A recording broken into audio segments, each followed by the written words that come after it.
The following is a preview of basicmilitaryriding.com Class 108 on position. Look for it Thanksgiving 2023. So the exercise that isolates the rider's leg at the girth and isolates the horse's same hindquarter, which this is going to make it become inside, is the turn around the forehand. This is a turn from a halt. Mastering these aids, and in this case the leg, it does take practice. It isn't sufficient to know the aids, it's also necessary to be master of them. Green riders, often, when they're ordered to act with the right leg alone, for example, the left leg nearly always flies out an equal amount. This is just one example to give an idea of the great amount of work, of practice, necessary to control the muscles so as to enable the rider to employ them for a definite, useful purpose according to his own will. And this speaks to independent aids and independent use of body parts, and it is also true for the horse. Without dwelling upon the causes of what is commonly called awkwardness, it's seen that the role of the instructor includes the bringing about and multiplying of the occasions in which the green rider has for using the proper aids correctly. This will train the rider. First employing the aids singly, then in combinations, and then in rapid succession. It's just a matter of practice, and this is something that most riders do not seem to be willing to do.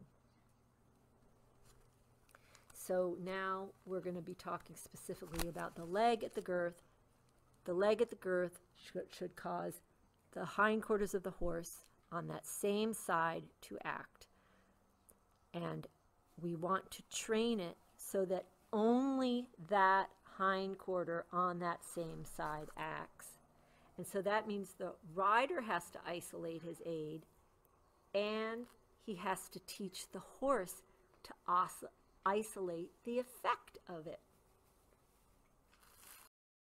The exercise that isolates the rider's leg at the girth and isolates the horse's same hindquarter, which this is going to make it become inside, is the turn around the forehand.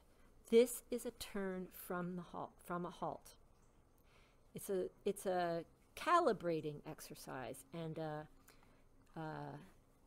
it helps riders and horses coordinate and get themselves together so that they are operating together, teaching them the effects of the one-sided aids.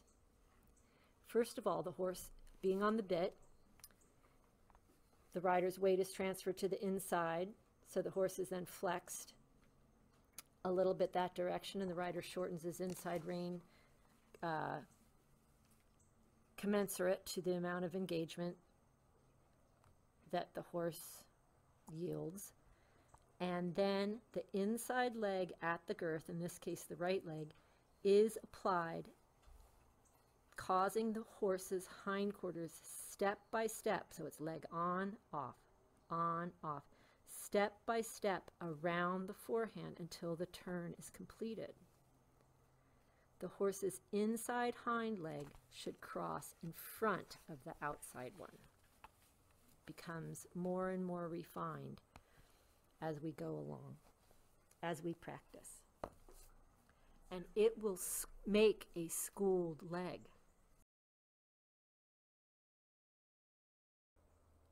The leg lives at the girth. It's under the base of support. How the leg should be positioned, I guess is really the only word, depends on what it must do. That is the case for everything about our position. what it should be is what it must do, what it is for. As the major said, the correct seat is the basic prerequisite for the application of all aids. The leg the leg is basically responsible, the rider's leg is basically responsible for informing the horse's hindquarter on that same side. Literally, our body, our position, is the delivery instrument in the system of the aids. And to perfect our position, we're always going to train its function. Function informs form. Function over form. Literally, our position, our body, is the delivery instrument in the system of the aids. The aids and their efficacy, their effect in the riding system, will always check our position. It will literally, checking the function of the aids will always keep our position in check.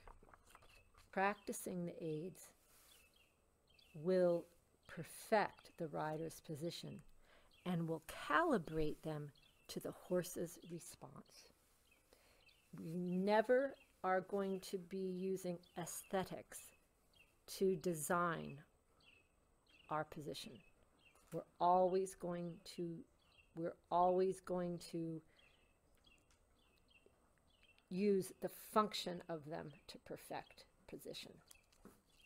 Literally, our position, our body,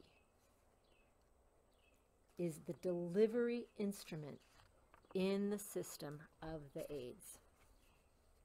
The way the major wanted it was he wanted a quarter and half turns on the forehand,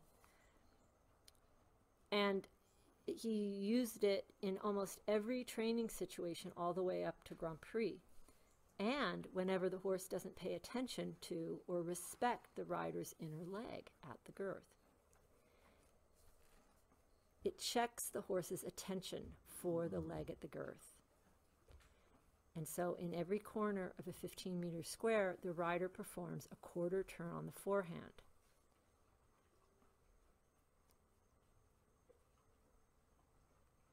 Observe that the rider keeps the horse straight in the entire neck, that the rider can hardly see more than the horse's inner eyebrow and nostril, if there is any inside position.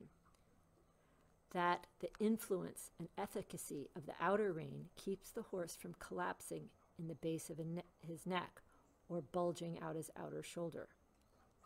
That the rider uses his inner leg at the girth, close to the girth. That if needed, the rider carries his whip in his inner hand, prepared to use it on the horse's flank if the horse blows off his inner leg. That the rider keeps the horse thinking forward through the whole turn. That the rider, through the turn, keeps the horse's jaw and poll supple with a discreet play of the bit. Thus the rider has the feeling of wringing tension and resistance out of the horse like wringing a wet wash sponge at the sink. Sensitive interactions among the motivating inner leg, the receiving and regulating outer hand, and the loosening, suppling inner hand, all in the context of forward thought and connection, roots out many points of resistance through the length of the entire horse. And it schools the rider's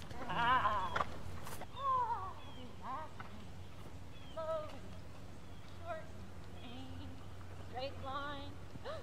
Go. Good. Whoa. There's a line. Ah.